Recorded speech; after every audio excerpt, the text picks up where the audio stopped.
मुझे बहुत सारे फ़ोन कॉल्स आए हैं और कुछ पुलिस स्टेशन से भी कॉल आए हैं, कुछ पुलिसकर्मियों के भी कॉल आए हैं, जिसमें मुझे ऐसा धमकी दिया जा रहा है कि तुम जो ये र्यूमर फैला रहे हो, ये वीडियोस अपलोड कर रहे हो, उसको डिलीट करो। और उसको डिलीट करने के लिए मेरे ऊपर प्रेशर आ रहा है। I respect everyone equally. मैं सभी को एक नज़रिए से देखता हूँ। और जहाँ तक बात रही कि र्यूमर फैलाने की, तो मैं पहले ही बता चुका है, मैं कोई जर्नलिस्ट नहीं हूँ और न ही मैं कोई यूट्यूबर हूँ। मैं पहले ये चीज़ क्लियर कर चुका हूँ। मैं र्यूमर नहीं फैला रहा हूँ और किसी तरीके का ये र्यूमर नहीं है।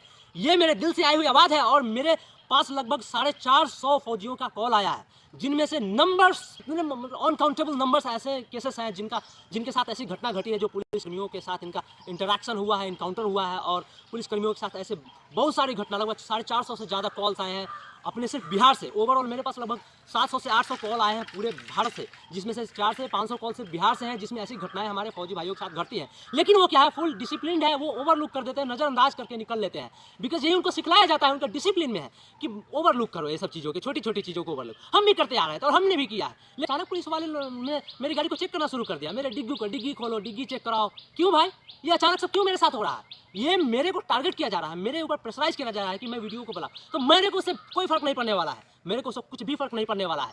अभी मैंने पहले डिसाइड कर लिया कि या तो अभी नौकरी करूंगा तो सीना चौड़ा करके गर्व के साथ करूंगा कि मैं इस देश का जवान हूं, वरना इस वर्दी को समर्पित करके आ जाऊंगा वापस मुजफ्फरपुर में। इसलिए और सिर्फ मुझे उस भाई लोगों का, उस जवानों का, उस देशभक्त लोगों का सहयोग चाहिए जो मेरे साथ इस घटनाओं में और मेरे साथ इन सारे पल में मेरा साथ दे। और सिर्फ मुझे उन्हीं का ही सपोर्ट चाहिए।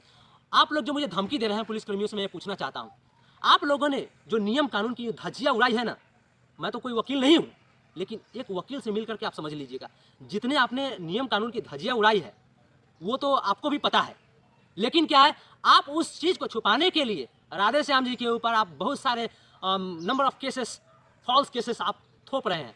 वो सभी जानते हैं, वो पूरा सिस्टम में जो दीमक लगा हुआ है ना, वो दीमक सिर्फ आप ही नहीं जान रहे हैं, हर एक नागरिक जानता है भारत का। आप समझ रहे हैं? और चाहता तो वो बंदा बहुत कुछ कर सकता था, चाहे वो फिजिकली हो या डॉक्यूमेंट के माध्यम से, ऑफिशियली हो, 323 के तहत हो या 99 सीआरपीसी के तहत हो या किसी भी तहत। आपने सिंपली सी चीज़ देखिए ना, आपने उसको अंडर कस्टडी में लिया, मोर देन 24 आवर आपने रखा कैसे?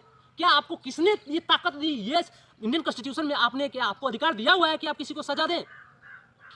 अब है आपको अधिकार? मैं आपसे पूछना चाहता हूं कि आपके पास अधिकार है आप किसी को सजा दें? नहीं।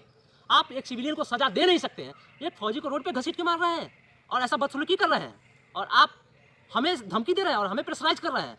कोई फर्क नहीं पड़ने वाला है मुझे।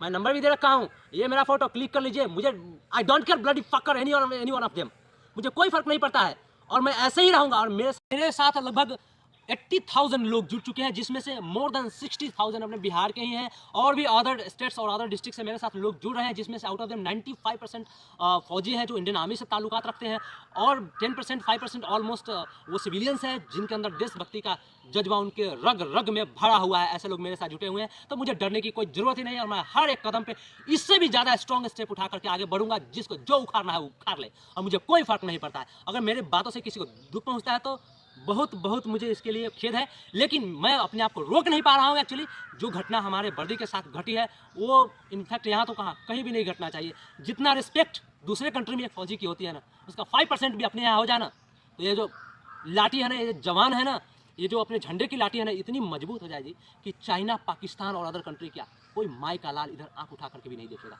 लेकिन यहाँ तो ऐसी विडंबना है कि इसके विपरीत हो रहा है। तो ये सिर्फ सिस्टम की गलती है, यहाँ के कुछ ऐसे नुमाइंदे की गलती है जो ऐसी घटिया हरकतें करते हैं और ऐसी गंदी सोच रख करके, एक नफरत की भावना अपने दिल में रख करके चलते हैं। प्रेशराइज करें और कितना भी दबाव डालें, मैं ऐसे ही आगे बढ़ता रहूंगा। और जब तक मेरे साथ ये पूरे देशवासी हैं, पूरे देश के नागरिक हैं, ये जवान फौजी लोग मेरे साथ हैं, मेरा कोई बाल ही बाका नहीं कर सकता है। मैं दोबारा मिलूंगा भाई लोग आपके साथ। आप लोग ज़्यादा से ज़्यादा मैसिव एक इकट्ठा होकर के हमारे साथ जुड़े, ज़्यादा से ज़्यादा हाँ इस वीडियो को वायरल करें, ताकि बहुत ही भारी संख्या में लोग मेरे साथ जुटे और मेरे साथ दे उस भाई को न्याय दिलाने में, और जो जिसने इसे हरकत की है उसको सज़ा दिलाने में।